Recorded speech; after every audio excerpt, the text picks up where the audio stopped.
The length of a rectangle is decreasing at the rate of 4 centimeters per second, and the width is increasing at the rate of 3 centimeters per second. When the length is 24 and the width is 10, find the rate of change of the area of the rectangle. The first step to these types of problems, which are called related rate problems, is always to draw a picture of the image that you are trying to describe and somehow create a model for whatever variable you're trying to solve for. We're trying to solve for the rate of change of the area. Well, area is in terms of A, so the rate of change of that will probably be A prime, or some derivative of A. So let's figure out some way that we can find a model for area using the information given. We have the length and we have the width of our rectangle.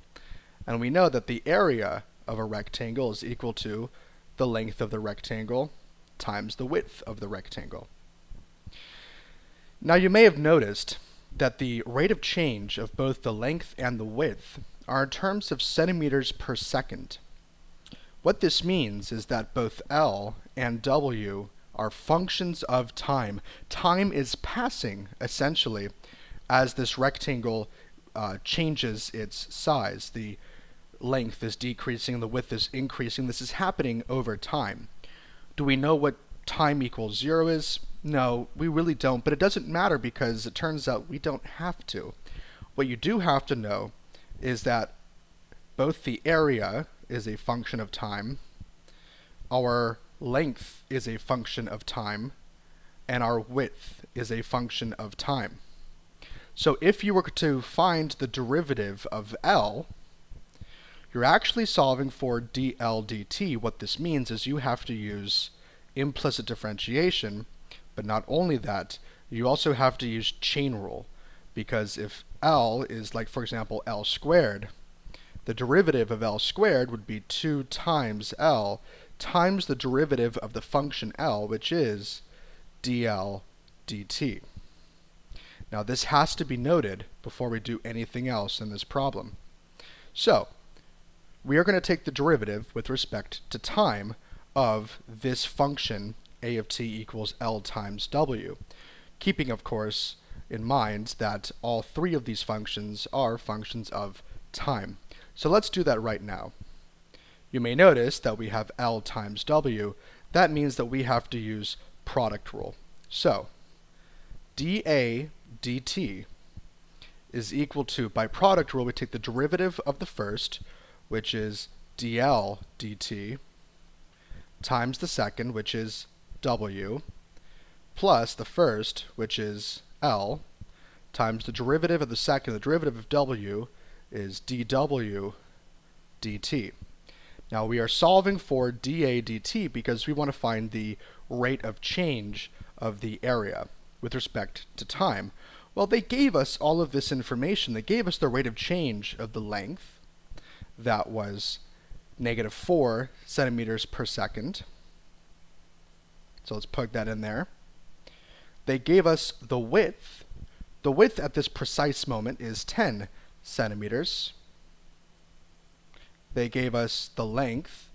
The length at this moment is 24 centimeters. And they also gave us the rate of change of the width with respect to time, which is positive 3 centimeters per second. Now note that I wrote -4 as the rate of change of length because they said that length is decreasing at this particular rate. And since it's decreasing, that means that the derivative is negative. Because the width is increasing, that means that that derivative has to be positive. And so we solve. -4 times 10 is -40. 24 times 3 is 72. And -40 plus 72 is 32. And area is in terms of centimeters squared, and time is in terms of seconds. So at this particular moment, the area of our rectangle is increasing at a rate of 32 centimeters squared per second. given our same rectangle and that same moment that we just looked at when the width is 10 and the length is 24, let's take a look at what happens to the perimeter. We're going to find the rate of change of the perimeter of this rectangle. So we have our picture that we've already created, and somehow we have to create some model for perimeter in terms of the variables that have been given, namely the length and the width. Well, we know that the perimeter is 2 times the length plus 2 times the width. Well, this means that we can take the derivative of p with respect to t, L with respect to t, and W as well with respect to t. So, dp dt, the derivative of 2L is 2 times the derivative of L, which is dl dt, plus 2W, the derivative of 2W is 2 times the derivative of W, which is dw dt. Now, dp dt is equal to 2 times the rate of change of the length. And the rate of change of the length is decreasing at a rate of 4 centimeters per second, so that rate is -4, plus 2 times the derivative of the width, and the width is increasing at a rate of 3 centimeters per second, so that means that the rate of change of our perimeter with respect to time is -8 plus 6. That gives us -2. Perimeter is in terms of centimeters, and time is in terms of seconds. And so the answer here is -2 centimeters per second. This means that the perimeter is decreasing at this particular moment. Finally, let's take a look at our same problem and find the rate of change of the diagonal, we'll call it z, going across this rectangle. Now, we first need to create a model for what z is in terms of both the width and the length of this rectangle, which can easily be done using the Pythagorean theorem. So we know from the Pythagorean theorem that c squared is equal to the length squared plus the width squared. Now at this point you might want to solve for z, but refrain because we can do this implicitly. The derivative of z squared with respect to t is 2z dz dt. The derivative of stuff squared is 2 times stuff times the derivative of that stuff, and the derivative of z is dz dt. And of course z is stuff because it is a function of t, as are L and W. Likewise, the derivative of L squared stuff squared is 2 times stuff times the derivative of L, which is dl dt. And finally, we have the derivative of W squared is the same, 2W times the derivative of W with respect to t, which is dw dt. At this point, we can make things look a little bit nicer by dividing everything by 2. And now let's think about what we're trying to solve for. We are trying to solve for the rate of change of the diagonal.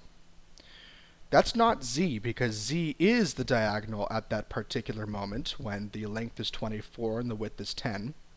No, we're trying to solve for dz dt. So we'll divide everything by 2z just to get the dz dt alone on one side by itself. So here we have dz dt is equal to 2L, but wait a minute, our 2's cancel out, so there's no 2 there. It's just equal to L dl dt plus W dw dt over z. Now let's plug in all of our variables. L is 24. The rate of change of the length is -4. W is 10.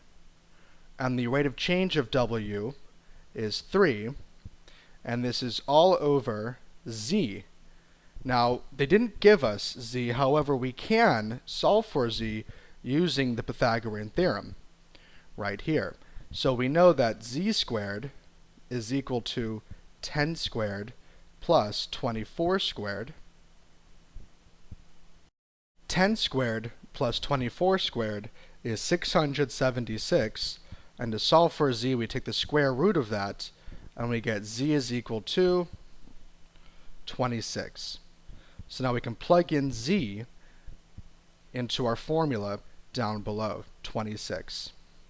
So dz dt, the rate of change of my diagonal, 24 times negative 4 plus 10 times 3 is equal to negative 66, and this is all over 26. And we can take a 2 out of 66 and 26, and we get this is equal to negative 33 over 13. Now, z is in terms of centimeters because it's the diagonal. T is in terms of seconds, so this is centimeters per second. And this is the rate of change of the diagonal of our rectangle. The diagonal is decreasing at the rate of 33 over 13 centimeters per second. Thank you for watching.